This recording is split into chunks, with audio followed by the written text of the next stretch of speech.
The Walking Dead is a show that has had many ups and downs throughout its years, with the show being a pop culture phenomenon for a long period of time. With ratings peaking at around season 5, at one point the show is pulling tens of millions of viewers weekly. However, around season 7, the show started dipping in ratings and quality. I wanted to break down the highest rated episodes of The Walking Dead, what makes them work, and why they're so fondly remembered. All 3 of these episodes tie for a score of 9.6 on IMDb, so let's see what makes each one so special and so highly rated. These are the 3 highest rated episodes of The Walking Dead.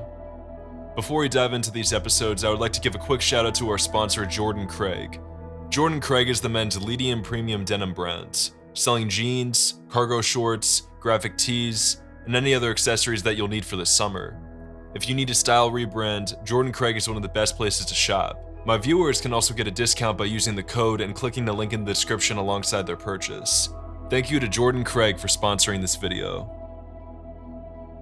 I'm going to start with my favorite episode out of the 3, that being No Way Out. Season 6 is my favorite season in the show, as I think the contrast between our hardened survivors and the Alexandrians is one of the most unique arcs in the entire series.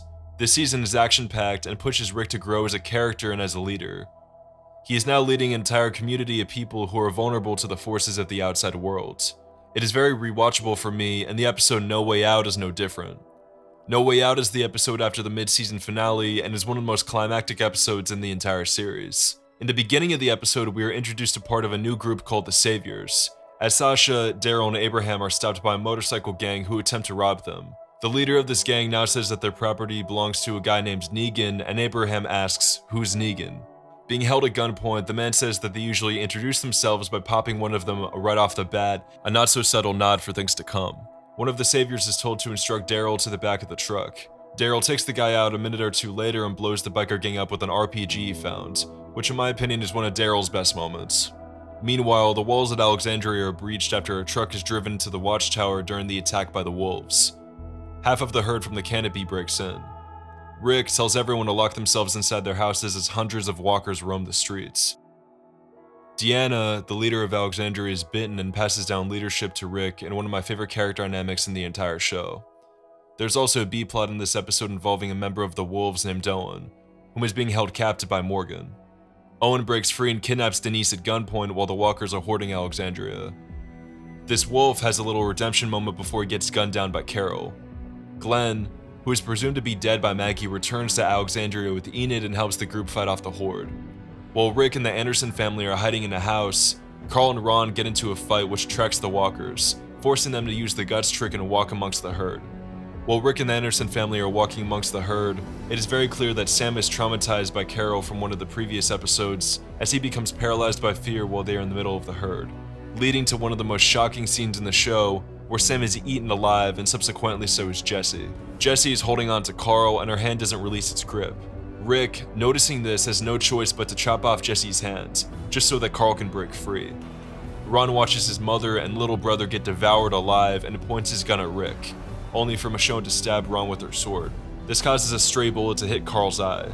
In a desperate attempt to save themselves and Carl's life, Michonne slices through walkers to clear a path for them before taking refuge with Denise in a house. After nearly losing his son, Rick has another mental breakdown and goes outside with nothing but a hatchet, killing walkers in one of the most badass scenes in the whole show.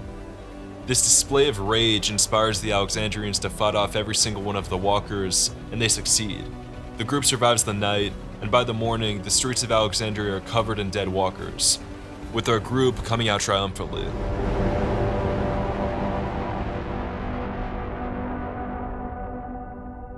No Way Out is one of my favorite episodes, if not my favorite, due to the incredibly high stakes.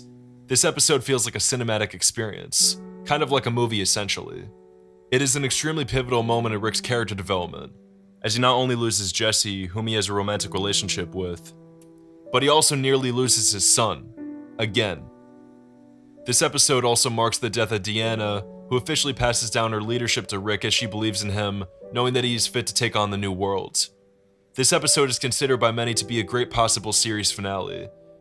If the show ended with this episode, the series would most likely be up there with shows like Breaking Bad in terms of its legacy, instead of the long and drawn-out series that seemed to overstay its welcome. The final scene of this episode, with Rick promising Carl to build a new world for him, holding his hand with Carl squeezing it, affirming that he survived, is one of the most emotional scenes in the show.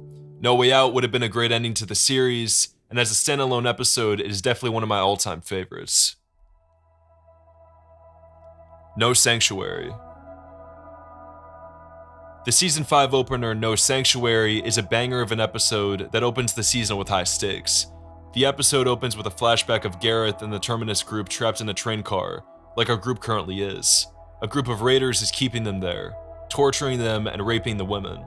We see Gareth comforting his mom, saying that they're going to take the place back. He says to her the Terminus slogan, "You're either the butcher or the cattle." This scene gives us some context as to why the termites are such a depraved group of human beings, as they were put through hell and are now inflicting the same pain onto other people. Cut to now, the group is trapped inside the train car we saw in the last episode and getting ready to break their way out. This is when a flashbang is dropped inside. Rick goes in and out of consciousness as the termites carry him and the other group members to an unknown location. When Rick and the group wake up, their hands and feet are tied in a human slaughterhouse. This episode also has the unexpected return of Carol, with her being the main reason our group gets out alive in the first place, solidifying Carol as one of the best characters in the show. It was fun to see Carol use the Walker Guts technique and blow the place up, and get a redemption arc in the group's eyes. A well-deserved one at that. The scene at the end of the episode where they all meet and Rick hugs Carol, as well as finding out baby Judith is alive, is another one of the most emotional scenes in the entire show. I also like the ending to this episode a lot, with Rick writing in mud, "No Sanctuary" on a sign to cap off the episode in a full circle title reference. It feels like the perfect episode of The Walking Dead, and is probably the best season opener in the entire series. We see just how savage this world has made our group and what it really takes for all of them to survive, and we see just how depraved people in this world are now. The Terminus arc was one of the most disturbing arcs in The Walking Dead, as we see a house of horrors, that being a literal human slaughterhouse. This all traumatizes our group and makes them hardened survivors, as at this point in the series, people in this world are too far gone. Speaking of which, Too Far Gone is the climax of the Governor arc, in which the Governor arms a militia and attempts to take over the prison. The Governor convinces his new community that they should take over the prison, using force if necessary. After kidnapping Herschel and Michonne, the Governor and Rick have a standoff at the prison gates. The Governor, armed with a tank, says that they can get up and leave, or he and his militia will take the prison from them. Rick pleads with the Governor and says to him that they can all live peacefully together and that nobody has to die. Rick gives an excellent and heartfelt speech, which seemingly for a second gets through to Brian, aka the Governor. The Governor threatens to behead Herschel with Michonne's sword if Rick doesn't listen to his demands. The Governor listens to Rick's pleas before saying, "Liar," and beheading Herschel in one of the most shocking scenes in the entire series. This episode marks the end of the prison arc, as well as the Governor's arc, as he is subsequently killed off by Michonne at the end of this episode, just before he nearly murders Rick. This may have been the biggest brush up against death that Rick ever has in the show, as if it weren't for Michonne, he would have died at the hands of the Governor. Quite literally. The Governor was an unpredictable and neurotic antagonist who killed and manipulated his own people for personal gain, and he left a profound impact on all of our characters. This episode shows Rick's humanity and is a turning point in the direction of the show. Being one of the series' darkest episodes, as after the events of this episode, our group is now split apart on the road without a home. We really see how humans are the biggest enemy when it comes to our group's survival. Too Far Gone is a climactic and shocking end to one of the show's most iconic eras. Those are the 3 tied episodes with the highest ratings in The Walking Dead. Let me know if you want me to cover more videos on The Walking Dead, and comment down below what your favorite episode is, as I would love to hear what your thoughts and opinions are. With that being said, I'm Technical Difficulties, please stand by.